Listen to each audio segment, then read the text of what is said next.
Hi friends, మా ఊర్లో అయితే ఎలా వచ్చేసింది చూడండి. ఎట్లా పారుతుందో. ఇదైతే కలిసి అండి, కలిసి బాగా పారుతుంది చూడండి. ఇటు పక్క అయితే రొయ్యల గుంటలు ఉన్నాయి, రొయ్యల గుంటలు అంతా మునిగిపోయాయి. ఇప్పుడే మేమైతే అక్కడికి వచ్చాము, చేపలు ఎగిరిపోతున్నాయి అనే లోపల వచ్చాము, చూద్దామని వచ్చామండి. చేపలు ఈ ట్రాన్స్ఫారం అయితే బాగా కొంచెం మునిగిపోయింది, ఇంకా అడుగు దిగిపోయాయి నీళ్ళు. మా ఊడే తీసుకురావాలి, రెడీ చేస్తా ఉన్నారు వేయడానికి. చేపలు ఎట్టయినా సరే ఈరోజు 1-2 అయిన పట్టుకోవాలనుకుంటున్నాము. చూద్దాం ఏ చేపలు పడతాడో. అయితే వల వేస్తున్నాడు. ఒక్క మంచి గిండి ఒకటి పడిపోతే బాగుండు. పడుతుందా లేదనేది చూడాలి. ఇప్పుడు లాగుతున్నాడు, చూద్దాం ఏంటి. ఒక పక్కన ఒక పైలెట్ అన్నా, జిలేబీ అన్నా ఏదైనా పడుతుందేమో చూద్దాం. అసలు పడుతుందా లేదా అనేది ఇప్పుడు చూడాలి. ఇప్పుడు చూడండి,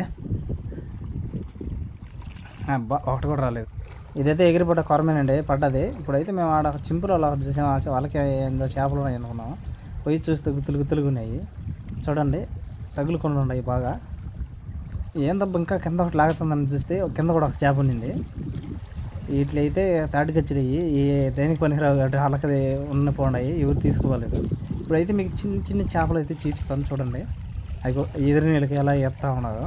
ఇవి కూడా అయితే సన్న చేపలు బాగానే ఉంటాయి తినేదానికి.